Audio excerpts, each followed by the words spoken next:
Ganga barrage के राम निहालपुर गांव में लक्ष्मण के हाथ चोरी का एक सप्ताह बाद ही पुलिस के हाथ खाली। पीड़ित ने सहायक पुलिस आयुक्त कर्नलगंज से लगाई गुहार, मांगा न्याय। पुलिस चौकी कोहना के ठीक सामने चोरों ने लक्ष्मण के घर चोरी कर लाखों के गहने और नकदी पार कर दी।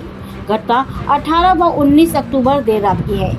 पीड़ित बरसाना के अनुसार पुलिस ने 3 लोगों को पूछताछ के लिए बुलाया, लेकिन उन्हें दूसरे दिन ही छोड़ दिया गया।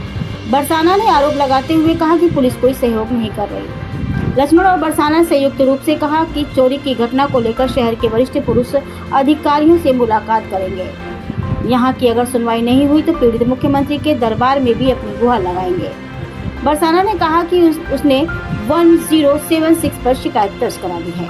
थाना नवाबगंज के अंतर्गत राम निहालपुर गांव में लक्ष्मण पुत्र मुंशी के घर लगभग एक सप्ताह पूर्व चोरी हुई थी, लेकिन नवाबगंज थाने की पुलिस व थाने से संबंधित गंगा बैराज चौक के इंचार्ज किसी नतीजे पर नहीं पहुंच पाए हैं। लक्ष्मण अपने गांव गया हुआ था। घर में कुछ बच्चे और महिला थे जो खाना खाने के बाद छत पर सोने चले गए। देर रात चोरों ने गेट के ऊपर बने टाल के रास्ते घर से प्रवेश किया और कमरे में बंद ताला तोड़कर घर के जेवर जिसमें हार, कई अंगूठियां, कमरपेटी, बिछियां, मंगलसूत्र तथा चांदी के जेवर सहित लगभग 40,000 से ज्यादा की नकदी उठा ले गए। पीड़ित ने नवाबगंज थाने में तहरीर दी। लक्ष्मण ने बताया कि 4 से 5 लाख के लगभग कीमत के हमारे जेवर थे। 19 तारीख के बाद भी आज तक पुलिस किसी नतीजे पर नहीं पहुंच पाई। आसपास सीसीटीवी कैमरे लगे हैं, लेकिन वह भी खराब पड़े हैं। आसपास गांव के तमाम लोग बैराज पर मछली का शिकार करने आते हैं, जबकि गंगा नदी में मछली मारना प्रतिबंधित है। गंगा बैराज पुल के दोनों तरफ गंगा बैराज चौकी और कोहना चौकी है।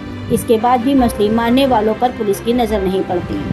सूत्रों की माने तो इन मछली मारने वालों में कई अपराधी प्रवृत्ति के लोग भी हैं, जो देर रात तक इस तरह की घटनाओं को अंजाम देते हैं। लोगों ने नाम न छापने की शर्त पर बताया कि बैराज पर मछली मारने में कार्रवाई इसलिए नहीं की जाती कि पुलिस को इनसे पैसा मिलता है। हमारा चैनल इस कथन की पुष्टि नहीं करता।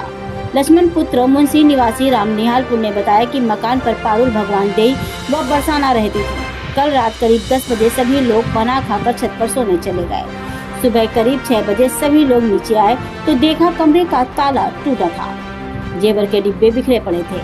बड़े बक्से का भी ताला टूटा हुआ था।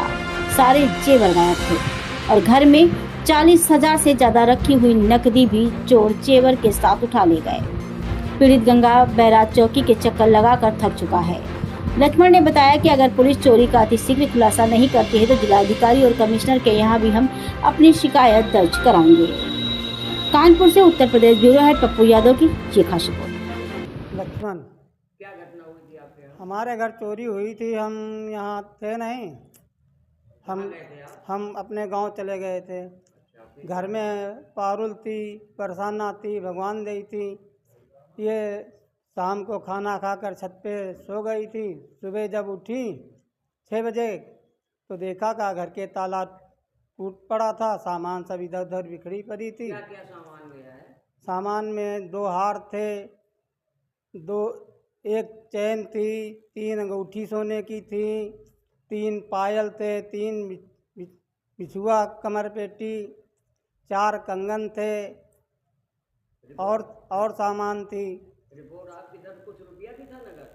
40-50 हज़ार रुपये थे। 50,000 रुपए भी। अच्छा, ये बताइए, किसी को पुलिस ने अभी तक पकड़ा? लगभग 1 हफ्ता हो रहा है घटना का। हाँ, 1 हफ्ता हो रहा है। 3 लोगों को पकड़ा था और छोड़ दिया। और लोग गांव में चिल्लाते हैं कि हमने पैसा देकर छूट गए। पुलिस क्या कर रही है? आपकी मदद कर रही है? आपके पास आ रही है, नहीं आ रही? पुलिस नहीं आई है। आज कई दिन हो गए हैं, पुलिस हमारे यहाँ नहीं आई। तो आप आगे क्या करेंगे? किससे मिलेंगे? आगे हम बड़े अधिकारियों से शहर में जाकर मिलेंगे। अगर वहाँ आश्वासन मिलता है तो ठीक है, नहीं तो हम पैदल यात्रा चलकर मुख्यमंत्री के यहाँ जाएंगे। बरसाना, आप यहाँ कौन सा गांव है आपका? रामा निहालपुर। रामा निहालपुर। आपके यहाँ चोरी घटना कब हुई थी? 18 तारीख को हम लोग वही 10-11 बजे खाना खा के छत पे लेट गए थे और जब सुबह उठ के आए तो देखा वही 6 बजे तो सारे ताले टूटे पड़े थे। बक्से का, कमरे का, और जेवर सारे ले गए और पैसे भी कुछ ले गए चोर। ये कौन है आपके जो आपके साथ खड़े हैं? ये मेरे मौसा जी हैं। आपके मौसा जी बता रहे हैं रिपोर्ट लिख गई है, कोई कार्रवाई नहीं हुआ, आपने कहीं शिकायत की है इसके अलावा? जी हाँ, की है। आज भी हमने 1076 पे कॉल की थी, हाँ। तो अभी तक कोई वहाँ से कोई खबर नहीं लगी है नहीं वहाँ। तो आपके पास तो एप्लीकेशन नंबर आया, वो शिकायत का नंबर आया होगा, आया हाँ आपके हाँ पास? जी, आया है। अच्छा तो ठीक है, वहाँ समय लगता है, मुख्यमंत्री का पोर्टल है, वहाँ से अच्छा। कार्रवाई होगी। अब आगे आप लोगों का क्या प्लान है, क्या करेंगे अगर पुलिस यहाँ की नहीं सुन रही है? थाना नवाबगंज लगता है आपका? जी हाँ, थाना पुलिस चौकी नवाबगंज। कौन सी है? पुलिस चौकी गंगा बैराज। गंगा बैराज। हम्म। तो अब आगे की क्या प्लानिंग है अगर पुलिस, आप कह रही हैं पुलिस अगर कोई- यहाँ सुनवाई नहीं होती है तो हम लोग फिर मुख्यमंत्री के पास जाएंगे पैदल चल के। हाँ,